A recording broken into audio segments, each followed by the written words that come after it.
Assalamualaikum warahmatullahi wabarakatuh. Selamat pagi, salam sejahtera untuk kita semua. Pertama-tama, saya ucapkan selamat pagi dan terima kasih kepada Bapak Wirmi Eka Putra, SEMSI. Selamat pagi juga untuk teman-teman yang sudah online pada kesempatan pagi hari ini. Saya Tuta Bramasta dari Prodi Manajemen Fakultas Ekonomi dan Bisnis dengan NIM C1B021001 ingin mempresentasikan materi tentang akuntansi dan lingkungannya. Pertama-tama, yang kita bahas adalah apa sih akuntansi ini?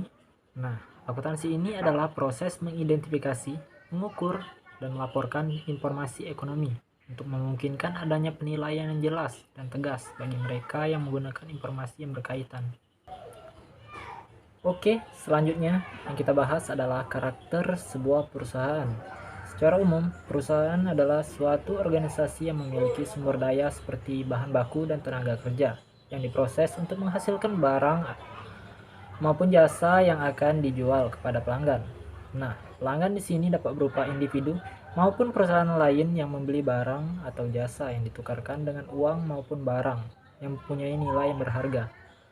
Selanjutnya, adapun tujuan dari perusahaan. Umumnya, perusahaan memiliki tujuan untuk mendapatkan laba. Namun, ada juga perusahaan yang mempunyai tujuan bukan untuk laba, yang disebut nirlaba. Sebelum kita lanjut, kita bahas dulu nih, apa itu laba dan nirlaba. Laba di sini adalah meningkatkan kekayaan seseorang investor sebagai hasil dari penanaman modal setelah dikurangi biaya-biaya terkait penanaman modal tersebut. Dan nirlaba adalah istilah yang biasa digunakan sebagai suatu yang bertujuan sosial, kemasyarakatan, atau lingkungan yang tidak semata-mata untuk mencari keuntungan materi, atau yang disebut dengan uang. Baik, selanjutnya kita ke jenis-jenis perusahaan. Ditinjau dari jenis usahanya, perusahaan dibedakan menjadi 3, yaitu yang pertama perusahaan manufaktur, yang kedua perusahaan dagang, dan yang ketiga perusahaan jasa. Perusahaan manufaktur singkatnya dia membuat dan dia juga yang menghasilkan. Sedangkan perusahaan dagang ialah perusahaan yang jenis perusahaannya menjual barang jadi. Akan tetapi perusahaan ini tidak menghasilkan barang sendiri melainkan memperoleh dari perusahaan lain. Contohnya seperti Alfamart dan Indomaret. Yang terakhir adalah perusahaan jasa. Perusahaan jasa di sini tidak menjual barang, melainkan menawarkan jasa kepada pelanggan. Contohnya angkot, bis, dan transportasi lainnya. Ya oke, selanjutnya yang kita bahas adalah peran dari akuntansi. Sebenarnya banyak sekali peran dari akuntansi ini. Namun yang paling berpengaruh yaitu ada 2 peranan. Peranan tersebut adalah yang pertama menyediakan informasi dan jawaban terkait keuangan.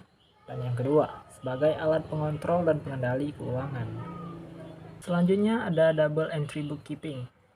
Dalam istilah akuntansi, double entry bookkeeping berarti bahwa untuk setiap transaksi keuangan yang terjadi, akuntan harus mencatatnya dalam jurnal dengan 2 sisi yang berbeda, yaitu sisi debit dan sisi kredit. Spesialisasi akuntansi. Yang pertama ada akuntansi keuangan atau financial accounting, dan yang kedua ada akuntansi pemeriksaan atau auditing. Akuntansi keuangan merupakan bidang spesialisasi yang berfokus pada semua catatan transaksi perusahaan dalam waktu periodik tertentu yang disajikan dalam bentuk laporan keuangan. Sedangkan akuntansi pemeriksaan adalah bidang spesialisasi yang menguji dan memeriksa tentang kebenaran dan kewajaran sebuah laporan keuangan, di mana yang menjadi penanggung jawab dari setiap laporan yang diperiksa adalah pembuat laporan itu sendiri. Selanjutnya ada profesi angkutan. Yang pertama ada angkutan publik, lebih dikenal sebagai angkutan eksternal.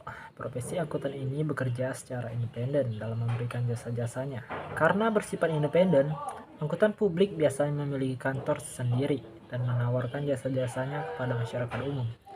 Jasa yang ditawarkan anggota publik antara lain perpajakan, penyusunan sistem akuntansi, pemeriksaan kewajiban laporan keuangan dalam rangka pengajuan kredit.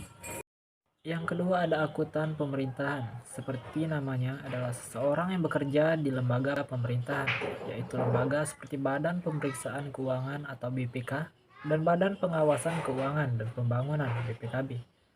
Tugas yang diemban oleh anggota pemerintah antara lain melakukan perancangan sistem akuntansi untuk pemerintah. Sekian video presentasi dari saya. Kalau ada salah, saya mohon maaf.